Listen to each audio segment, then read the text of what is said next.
You cannot just tell people, takutin mo na Trillanes nagsasayaw-sayaw. Buong walang alam eh. Yan ang mahirap sa mga gustong power. They want power, hungry for power, attention. There's one guy na, nag-mutiny, putang ina, sikat pa ngayon. Ako, kasi because if you argue with stupid people, you cannot, there's no medicine for that. There's no cure for stupidity. So the best way, sabi nga kay Inday, hayaan mo na yan. Kaya hindi na naro, look at what he got, 4% of... May PMA man sana yan, pero may nakalusot ang buang. I don't know why. Ako, believe ako sa mga, kaya I'm getting them to work for me. Si Pulong naman, tumakbo ng vice mayor, mag-resign sa napahiya siya ng anak niya na ginamit niya yung kwarto ng yung seal of the president. Nakakahiya man talaga yun, but it was done by the in-laws, not hindi sa amin. So out of delicadeza, sabi niya, resign. But binaboy siya ni Trillanes. Lahat naman, marami naman tao binaboy si Trillanes. Sigaw-sigawan niya, tapos wala. Wala siyang dinimanda, wala lahat. Magdalo ko, no? Sus Maria Josep. Yan, that's what you get for getting yung mga... May mga megalomania. Ang tingin na nila, ano sila? Revolution. Pagdating ng panahon, mag-surrender lang pala. Sinampal siya ni... Barrias ba yan? Police? Tapos nag-surrender. But this time, I think he's running for congressman kasi napahiya. Kasi hiniya ni Trillanes. He was summoned to Congress. Ganon si Trillanes. Bibirahin niya yung mga pamilya mo. Hindi ikaw. At tapos sa tawagan niya, yung kagaya ng mga police. And if you know Angie Reyes, he was the naging Chief of Staff, Secretary of Defense, and he became the Secretary of Energy. Binastos niya na, tapos the guy tried to stand up and said, I just want to protect my dignity. Tapos sinabi nito, I could not really believe it, from IPA mayor to IPA mayor na una pa. Sabi niya, you sit down because you do not have any dignity. Kaya pumunta doon sa cemetery ng nanay niya, pagkamatay, kasi napahiya yan. Ayan, ayaw ko sana ikwento yun, but Pulong, ang ano niyan, gaganti talaga yan. He will be running for congressman, tabla sila dyan. Sabi ko, kung kaaway man kayo ni Trillanes, pagdating ninyo sa Congress, magbarilan kayo. At mamatay ka, well, lilibing kita. Pero that's how it is. Pero ito naman si Trillanes, be careful with Magdalo. Be careful of yung partidong Magdalo. Ito yung mga rebuilding sundalo na nagkalat dyan sa Makati, pati sa Peninsula. And they destroyed everything. Parang ISIS ang mga buang. Wala siya kundi to kill, maghamon, magbastos. Be careful again with military. Ilalo na yung mga rebelde, tapos na-rehab because they were extended pardon by Aquino. Ayun. So they became in a sort of invincible na.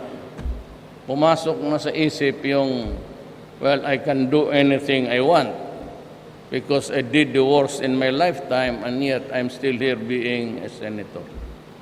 Be careful with those guys. Maniwala kayo. Take it from me. Maraming masterpieces the painter and the sculptor and the genius, Da Vinci, Leonardo. Came sa Florence and was doing his everything there. He lived in the 14th, 52, something. He died, basta year 15, so mula siguro, hindi naman 1 century, but he lived quite a good life. It is said that in Florence, he started to paint the Last Supper, the last dinner of Christ with his mga apostoles nila na puro may sungay naman pala. Then, the guy was about to finish the work. For each and every apostle, meron siyang model. Gaya yung mga si St. Peter, kinuha niyang model si General Esperon, gano'n. Binayaran niya. Tapos si Saint, sino ba yung mga yawa na yun? Pangalan nila? Oh, siya. But he was able to complete the painting. So it is said, in 5 years, except to 2 persons na hindi niya madrawing.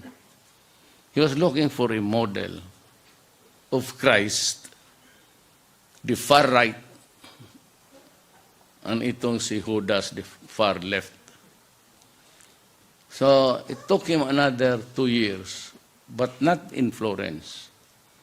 But during a fiesta in Venice, may nakita siya nag-actoring drama. So he saw this guy, parang Kristo talaga ang mukha. Clean face, may gupit. And he was an actor. He was talagang maganda. So it struck him and said, this is the kind of face that I would paint for Jesus Christ. So pagkatapos ng drama, pumunta sila sa backstage at kinausap niya. Sabi niya, bayaran kita. Only to pose for a few days. Because but he was already known to be a genius at the time. So pumayag yung actor because sabi siguro, honor ko na to, maging Iso Kristo.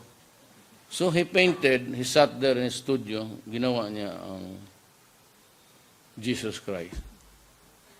So 12 na. Ang ika-13th, si Judas, hinanap niya sa lahat.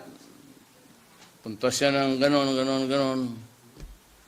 But pag-uwi niya sa Florence, naghanap siya ng muka talagang evil. Pareho kay Trillanes.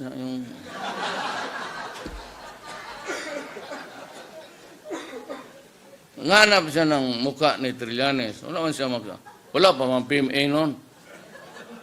Hindi niya mahanap. But one fiesta sa, where's that, yung the Leaning Tower of Milan? Doon nakita niya yung fiesta, nakita niya isang tao, sa karaming pagkain, gaiety and everything. He saw this man, scavenging di basura. Naghanap ng pagkain. To pagdaan niya, nakita niya, putang ina, Trillanes na ito. Nandito lang pala eh. So he talked to him, so that said, do not be insulted, but I'm trying to complete my painting. The only person missing there, the face, is Judas. Sabi niya, you are not Judas. Sabi ko kay Trillanes nga, you are not the Judas. But sabi ni Da Vinci, you are a model or a face of evil. Sabihin ko na rin, you are a model, a face of evil. So, nakonbinse niya, at ang pangit talaga, karas-gara dito ang mukha.